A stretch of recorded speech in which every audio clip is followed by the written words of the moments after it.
much. Right then, so this is called that new high-tech content marketing everyone's talking about. As you may or may not know, whoops, I still press that, start again.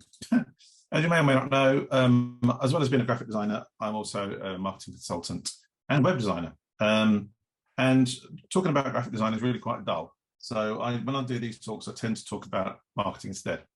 And today's no exception. So let's get on with it, shall we? So that new high-tech content marketing everyone's talking about, let's get the boring bit out of the way first. What is content marketing? So content marketing, this is from the Content Marketing Institute, renowned people who talk about content marketing. It is a strategic marketing approach focused on creating and distributing valuable, relevant, consistent content. That's the first part. To attract and retain a clearly defined audience. That's the second part. And ultimately to drive profitable consumer or customer action, which I think what they really mean by that is to sell things. I think the Content Marketing Institute seem to be averse to saying the word selling for some reason. However, I prefer this definition, which is slightly better. Content marketing involves giving away valuable, engaging information that connects with your intended audience. Then when you're in a position to expose that audience to an offer to buy things related to your topic. So that's kind of what we're talking about. It's not traditional advertising. It's content marketing, which is slightly different.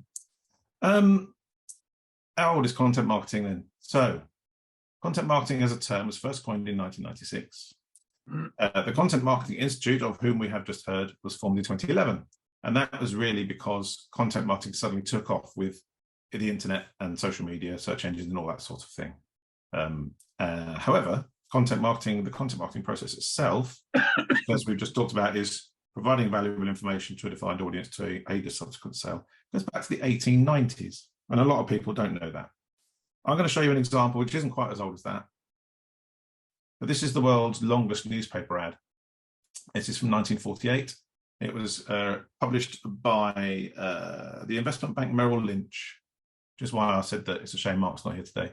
In the New York Times, it contained 6,540 words with no pictures, no graphs, no charts to break it up. It's just a complete page of text.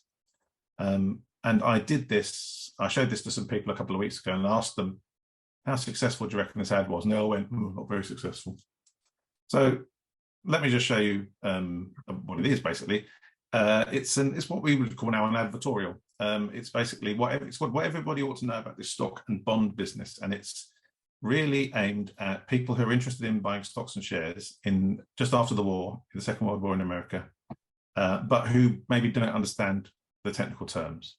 So it's really what we'd sort of consider today to be a frequently asked questions list. It's written in extremely plain language. There's no flowery financial jargon in there at all. It's very, very straightforward. And at the end of the 6,000 words, there's a box on the right-hand side which says, what's this? What's that? And at the end of that box, it basically offers you the chance to send for a free book, How to Invest, which talks about more financial stuff explained, in simple language. And that very last line, we'll be glad to send you a copy. That's the only line of sales in the entire advert. And it's not really a line of sales, is it? Anyway, this ad generated 5,033 inquiries the first time it ran, and they gave away 20,000 free booklets. The ad was so popular, it was rerun for 17 years. It lasted until 1965. Wow. The key elements to make, which is what makes this content marketing, is it giving away valuable information, which is what we talked about at the beginning. They've defined their audience as people who are interested in stocks and shares but don't understand the jargon. There's an invitation to request further free info at the end in exchange for the customer's contact information. And then the fourth part of any content marketing system, which you don't ever see in the ad, is that after they've got your contact information, they get in touch and they try and sell you something or other. Now then, when I said how successful do you think this ad was, everybody said, no, it won't be successful. And the main reason was because it was too long. People wouldn't be bothered to read it. And I said, well, you would read it if you're interested in it. If you weren't interested, then no, you wouldn't. You're quite right. However, there are ways to get someone to read 6,540 words. So there's a three little sort of copywriting and ad laying out sort of tips that I've got for you. So the first thing is if you are writing a lot of copy, break it into short sentences and short paragraphs. Makes it really easy to read. If you break the copy up, whoop, Warden Bennett. My sign don't fell down. Happy days. Right, break the copy up with subheads or graphics, or they didn't use graphics in that particular instance. And finally, this is especially with content marketing, especially make it easy and risk-free for the customer to put in an order. So let's go through those quickly.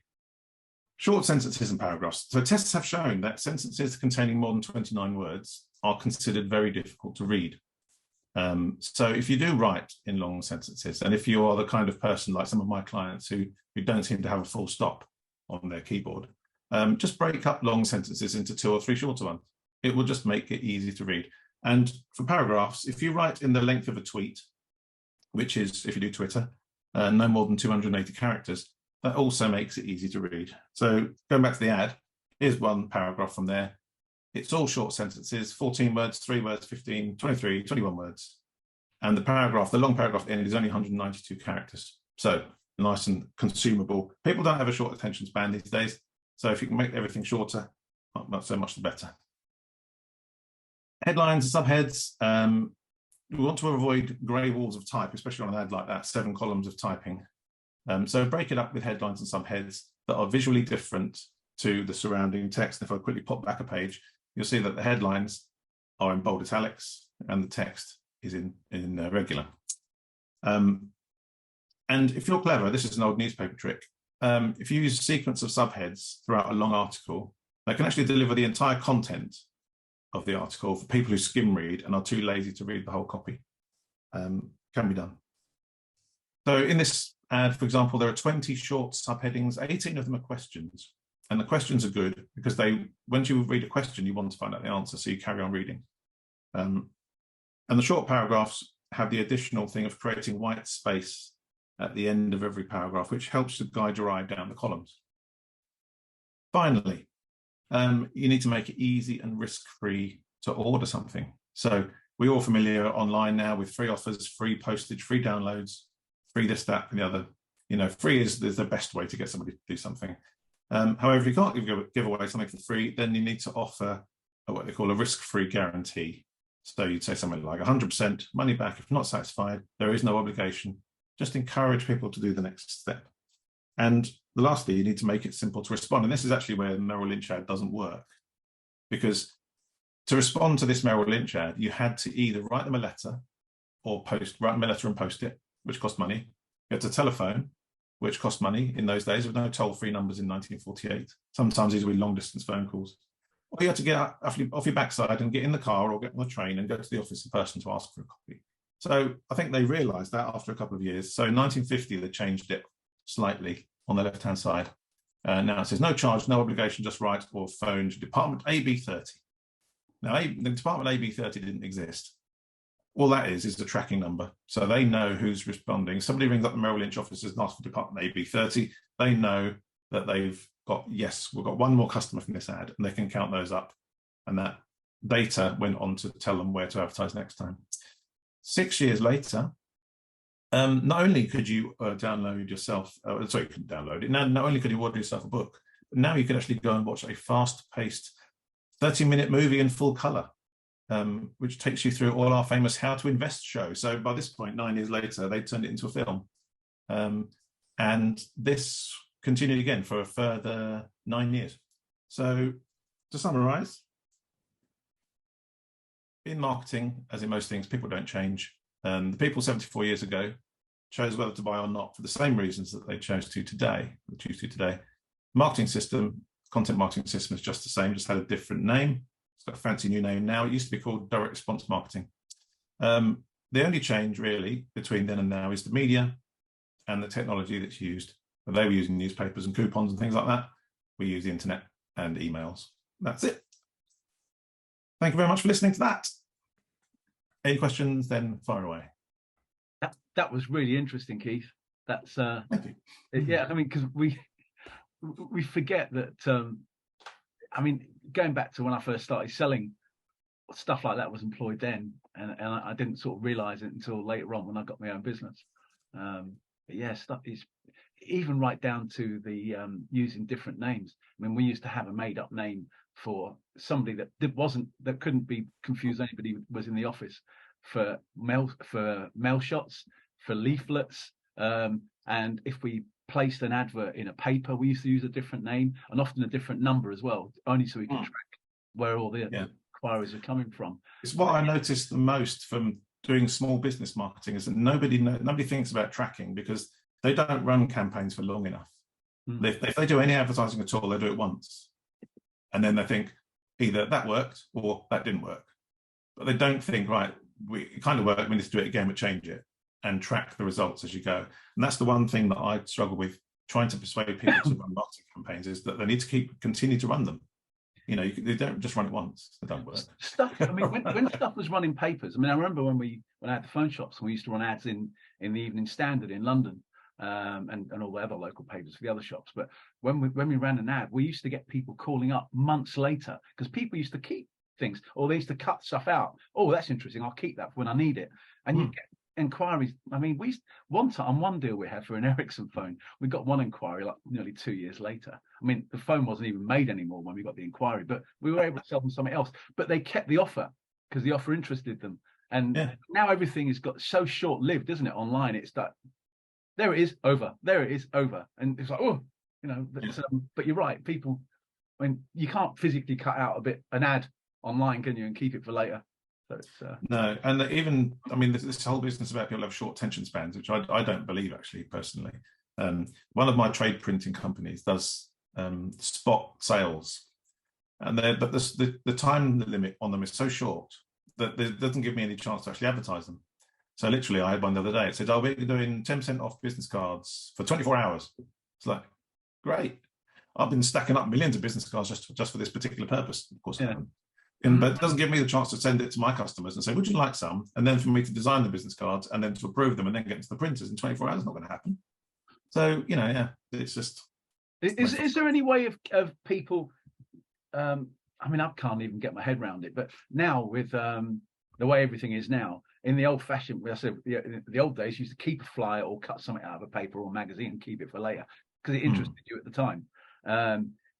You can't really do that online, can you? Is there any way to do that? The what? Sorry, screenshot it on your phone.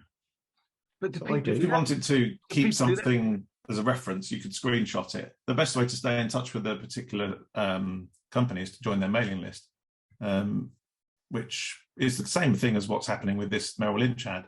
All they're really doing is getting people to join their mailing list in exchange for free stuff. And today it's really popular. That's why it's now called content marketing, because everybody started doing it online because it was really easy. You know, you could just get somebody on a mailing list really easily. And then 10, 15 years ago, the rules were slightly different. You could just lump in millions of email addresses to a mailing list and nobody could really complain. But now we've got privacy rules which don't let you do that. A few years ago, people, a lot of consultants used to just give you away free ebooks, but part of a free or part of an article or something. Get this for free. But that, I guess, that was just to farm the email addresses, wasn't it? Just to yeah, that's all it is. Yeah, I mean, I do the same thing. In fact, I don't even give anything away. I just ask people to sign up. But I have in the past. I've given away a free book about logos. I gave away something about testimonials. It's whatever you can find that people are interested in. That's, I mean, I wrote this stuff years ago, so it's not costing me anything to give it away now. Yeah, I just find the whole thing about old ads fascinating. There's a guy, which I may talk about another time, called Claude Hopkins, who was an absolutely fascinating bloke, and he invented medical conditions to sell things. Oh, wow. Like Pepsodent toothpaste. Only because the people didn't brush their teeth in the 1920s in America. And when he was asked to advertise this stuff that nobody was buying, he went through all the medical records and dental books and eventually discovered this thing called plaque, which people didn't know what was, and kind of embellished it a bit and made it sound worse than it was, and said, if you want to get rid of the evil plaque, you need to use Pepsodent toothpaste. And they sold millions and made a brand out of it. Wow. So yeah, he's an absolutely amazing guy. Yes, Marcus. Yeah, I was thinking while you're doing that, I went to Pompeii and Herculaneum about 20 years ago, and content marketing. It was a port for sailors from all around the world, and obviously people didn't speak Latin or whatever was spoken in Italy at the time. I know what you're going to say. So they had it was like loads of sailors, and the oldest profession in the universe. You know what I'm going to say, and it was like It was like McDonald's. There was like a row of stone beds on one side, and then on the other side was like a display thing just with pictures and numbers, and you just used to point apparently what you wanted. Point at the position you wanted. I'll have a number 4. Yeah. There's also in Pompeii, they've got in the ground, in the stones, they've got a lot of arrows, and the arrows are penises, and they're basically pointing to the brothel. Wow. But these people who couldn't read, you know, it was So they were basically the Amazon logo. Sort of, yeah. Yeah, it's really funny to see them on the ground. It's like, oh, that is. I've got a question, Keith. Yeah. When you're trying to create these strategies for your content marketing, is there, you know, I know the papers ran for years and years and years, but is there a golden rule of thumb that when you do an online marketing or content marketing campaign, that it should run for X amount of period of time for it to gain a certain tipping point? No, I wouldn't say so. I mean, I think you run a campaign for as long as it works. It's very difficult these days to get people to do it for a long time because they just assume they want instant results. With all marketing, there's no guaranteed results at all. You're kind of reliant on the creative and the person doing the marketing and also the company itself coming together. The best way to do it is to run a campaign, look at the results, and then improve it, and then run it again, and then improve it, and run it again. And the more you improve it, the better your campaign gets, which means the less money you end up spending. There's a thing which you can do on websites, which Lee, I'm sure, knows about, and also you can do it on ads, called split testing. It's a really simple sort of concept. It's basically, say for your homepage, for example, you have a design for your homepage, and you think, yeah, this probably works, but I'm not quite sure about something about it. Maybe the headline could do a changing. So then you create a second homepage with a different headline, and you run them concurrently. And you basically, every time someone goes to your website, person A will see first version, person B sees the second version. Let it run for a few months, and then look at the results and see which one converts or which one does whatever it is that you need it to do. Then you've got a result, hopefully. I did this with our garden design website, and it was 50-50, which is very annoying. But you use the one that works, and then you ditch the other one. You take the one that works and you make another change to it and say, right, okay, now we're going to change picture and see if the picture makes any difference. So it's a long process, and it takes time and patience. And so there is no answer to how long should things take. They should take as long as they continue to work for. There was an ad Apple did a few years ago in America, which they brought over to the UK as well, which you might remember it, was I'm a Mac and I'm a PC. And I think they had David Mitchell playing the PC. I can't remember who played the Mac. But in America, it ran for 3 years. That particular set of campaigns. I think they did something like 76 short ads, or various different scenarios. And some famous marketing person wrote a thing saying that they claimed that it didn't work. And I think the only reason that they didn't work is because he was a PC person. But Apple wouldn't run an ad for 3 years if it didn't work, because that TV advertising costs a fortune. So they would have been extremely on top of the stats and the viewing figures and the response. So that's a very long-winded way of saying there is no answer to that. There is no answer to that question you just asked me. It's however long it takes to still work for you. That's A to B testing, wasn't it? That A/B split testing, they call it. Yes. Yeah. Right. Heather, did you have a question? I thought I jumped in there just before you. No, not a question. Just to say, I was very, very impressed with the amount of research that you did. But then you said, well, you did this years ago, so you didn't. This I did years ago. I do like studying the old ads. I've got a great big book full of these things. Yeah. But I did do this talk 2 weeks ago, but it only lasted 2 minutes. So it was like very much the sort of what do they call it, the Cliff's Notes version. It was really interesting. Yeah. Really good, thank you. And I did I wrote a 20-minute talk a couple of weeks ago for another networking course, and then that one got cancelled. So I've got that in the bag for another time. That's about something else. Well, at least it's timeless, isn't it? You know, what you've presented is timeless. It's fact from history, and it's one of the things that I do enjoy about doing networking in particular and doing the presentations is that it's all content. Yeah. And you can reuse this. I can reuse this content on my website. I can take the video recording and stick it on YouTube. I can put it on social media. So it's all content for the old content wheel that can be reused. I can probably turn this into a PDF and stick it on my website for a download to get people onto my mailing list, you see. So it's all circular, is that the word? So that, it's well worth taking the time to do these things properly, because you can reuse them time and time again. Though I'm still, the other talk I was going to give the other day, which is called How to Market Your Business Without Breaking the Bank, is the third version of a talk I did 4 years ago. And really, it's just updating it, but it means I haven't got to sit and write a 20-minute talk every time. I'm kind of just updating stuff that I've done before.